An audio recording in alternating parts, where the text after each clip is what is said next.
네, 안녕하세요. 자, 오늘은 기준봉에 대한 내용을 한번 말씀드려 보도록 하겠습니다.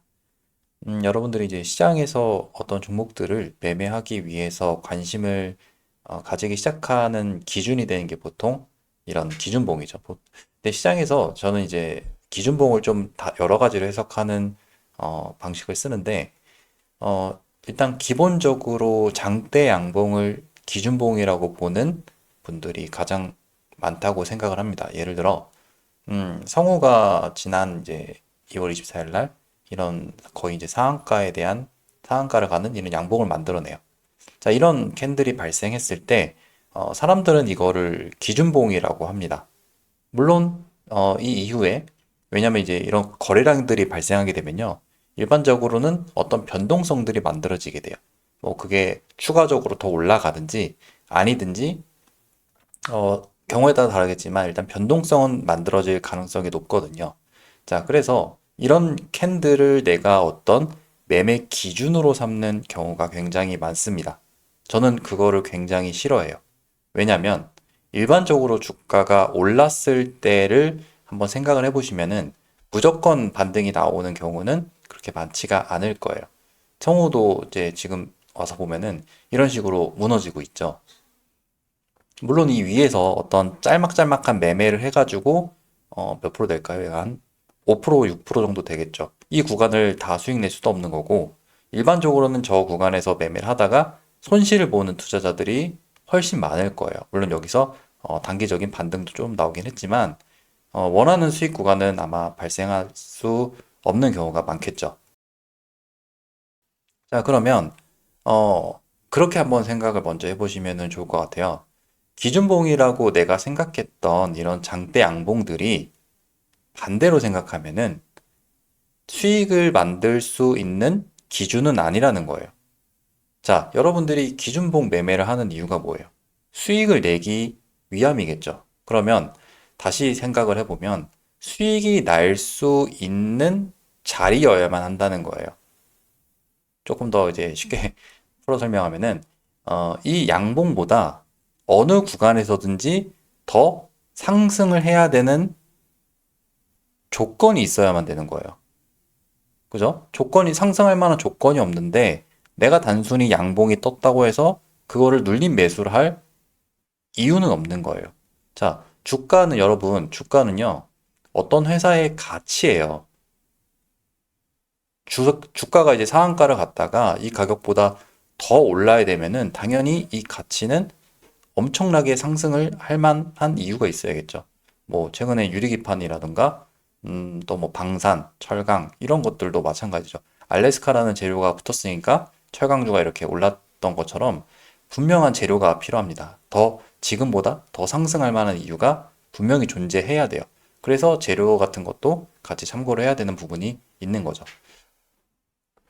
이런 부분들도 물론 참고를 해야 되지만 기술적인 부분들도 저는 참고를 많이 합니다. 예를 들어 저는 이제 상한가를 가는 종목들이 무조건 기준봉이라고 생각을 하지가 않아요. 네. 그 캔들을 만드는 이유는 대부분 이 종목을 컨트롤하는 주포들이 물량을 정리하려는 의도를 가진 경우가 많습니다. 그래서 상한가를 만들면요, 일반적으로 다음날에 갭상승하는 경우도 있고, 추가적으로 이렇게 조금 더 상승이 나오는 경우가 많죠. 최근에 한일단조도 그랬고, 이런 구간에서도 보면요, 상한가를 만들고 다음날에 갭상승 구간 한 7% 정도 만들죠. 그래서 이제 상따를 하시는 분들도 많이 있는데, 이런 식으로 갭상승을 하니까 변동성들이 생긴다고 이제 생각을 하면서 이걸 기준봉이라고 판단을 하게 됩니다. 물론 그 뒤에 올라가는 것도 있겠죠. 근데 그럴 만한 조건을 가지고 있느냐도 한번 생각을 해야 됩니다. 일반적으로 이런 식으로 파동을 만들게 되면 여기서 사람들이 많이 매수를 하게 되고 그 뒤에 물론 더 올라갈 수도 있겠지만 대부분 밀리는 것이 많을 거예요. 이제 예전에 여기서도 그랬고 음, 자, 여기에서 이제 보통 많이 하시는 게 5일선 매매, 뭐 11선 매매 이런 것도 많이 하세요. 자, 근데 이제 물론 이제 그러한 매매를 연구를 많이 해보신 분들은 거기에 대해서 어떤 손익비가 나는 매매를 분명히 찾으셨을 거예요. 그러니까 살아남아서 계속 이렇게 손절도 잘 하시면서 손익비가 나는 매매를 하고 우상향을 하게 되겠죠. 자, 근데 그게 안 된 상태에서 5일선, 11선 매매를 그냥 단순히 어떤 주가가 양봉이 떴다고 해서 매매하는 경우는요, 분명히 실패하게 될 거예요. 지금 하늘 단조도 이런 식으로 그렇고, 최근에 퍼스텍도 이렇게 양봉이 나와줬죠. 자, 이 양봉이 왜 나왔는지가 중요합니다. 이 양봉보다 더 올라갈 만한 이유를 찾아야 돼요. 만약에 매매를 하는 데 있어서 그걸 찾지 못한다면은, 이 종목을 눌린 매매를 하실 이유가 전혀 없는 거죠. 그리고 앞에서도 다시 말씀드리지만 이런 양봉이 떴을 때는 일반적으로는 여러분들한테 물량을 떠넘기려는 의도가 강해요. 이 종목뿐만 아니라 대부분 그렇습니다. 삼익 THK 얘는 이제 로봇주였죠. 이런 식으로 여기서 장대 양봉 상한가급으로 오르고 다음날에도 조금 더 이렇게 올라줬는데 어떻게 됐죠? 단 한 번에 제대로 된 반등도 없이 주가가 계속 무너져요. 자, 그러면 그렇게 한번 생각을 해보시는 분들도 있겠죠. 자, 로봇 테마주니까, 이제 로봇주가 6월 달에 강세였으니까, 로봇 테마주니까 재료는 좋다. 그래서 눌림 매수를 하는 거예요. 5일선에도 사보고, 뭐 이런 데 사보고, 11선 이런 데 사보고, 여기서도 사보고. 여기서 이제 윗꼬리가 좀 나오긴 했지만, 결과적으로 어떻게 됐죠? 만약에 뭐 손절을 하시면은 잘 하시겠지만 손절을 안 할 경우 평균적으로 마이너스 15% 이상의 이런 손실 구간이 발생하게 되는 거죠. 이런 경험들 많이 아마 해보셨을 거예요. 자, 여러분들이 이 종목을 그러면 기준봉이라고 생각했던 요 시점에 대해서 한번 생각을 해보실 필요가 있을 것 같아요. 앞서 설명드렸듯이 이런 장대 양봉을 만드는 케이스는요, 여러분들한테 물량을 떠넘기려는 의도가 많아요. 그 말은 여기에서 세력들은 매도가 나간다는 거죠. 매도가 나갑니다.